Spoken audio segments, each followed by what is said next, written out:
Devon Achane, fifth most undervalued running back in the entire NFL. Fifth.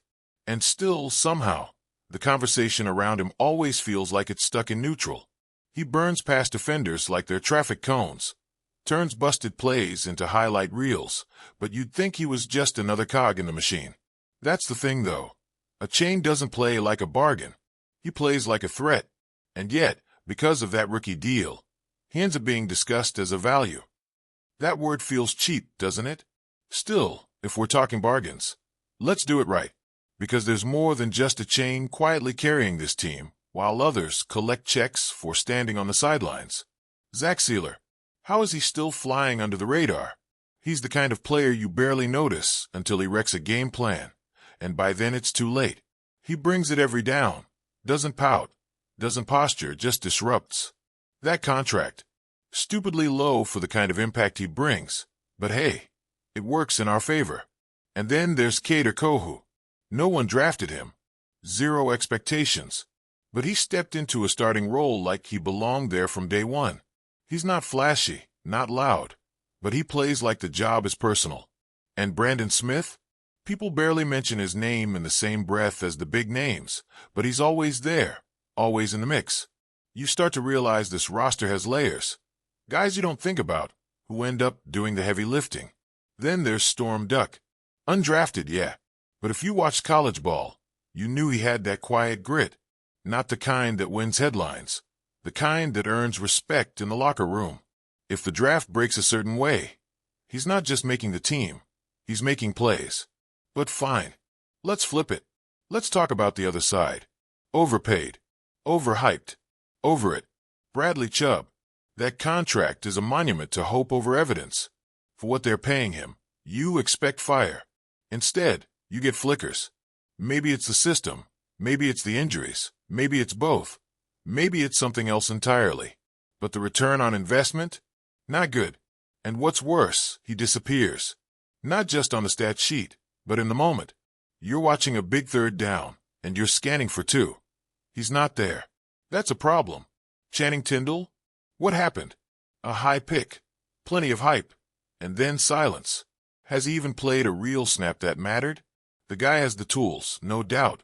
But tools in the shed don't fix anything. At some point, you stop waiting and start asking why. And then there's Patrick Paul. That pick raised eyebrows from the jump. You keep hoping to be wrong, hoping there's some hidden potential that just needed time. But no, nothing about his rookie season screamed future starter. More like, why was he taken there? It's one thing to draft a project. It's another to draft one in the second round and act surprised when he plays like one. Cam Smith? Another second-round head-scratcher. He was supposed to compete, challenge for reps, make the coach's decisions harder. Instead, he just vanished into the background. When that happens once, okay, maybe it's bad luck. When it happens twice with back-to-back second-rounders, that's a pattern. Let's not forget the coaching staff. Mike McDaniel came in like a genius. Young, fresh vibes. He said all the right things. And at first, it worked. The offense was humming. Until December hit. Then teams started to figure it out, and suddenly the magic vanished.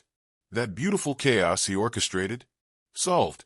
Neat little file in the defensive coordinator's playbooks now. What's worse, he stood at a podium and admitted he had little control over his own staff. That's not leadership. That's noise. So yeah, maybe McDaniel gets you 8 to 10 wins if the schedule is soft enough. Maybe he even gets hot at the right time and steals a game or two. But signature wins? There's one. A defensive grind in LA back in early November. That's it. No statement games. No shock-the-world moments. Just close calls and excuses. And while we're here, let's not give the front office a free pass. They can find talent, sure. But keeping it? That's a whole different skill. And frankly, they haven't shown much of it. Instead of building around their own guys, they toss picks and money at shiny new toys. It's like they don't trust their own development process. It's frustrating. But let's circle back. Malik Washington. Remember the name. He's not there yet, but the flashes? Oh, they're real. If Tyreek Hill is gone, traded, cut, whatever, Malik's not just next in line. He's the guy. The routes, the separation, the hands, it's all there. Just needs time. But it's coming. That breakout. It's simmering. Action Jackson. Austin, not Samuel L. 2 years ago, he was a liability. Now, when he's not out there, the whole right side of the zone scheme collapses. Say what you want about his ceiling, but his presence matters.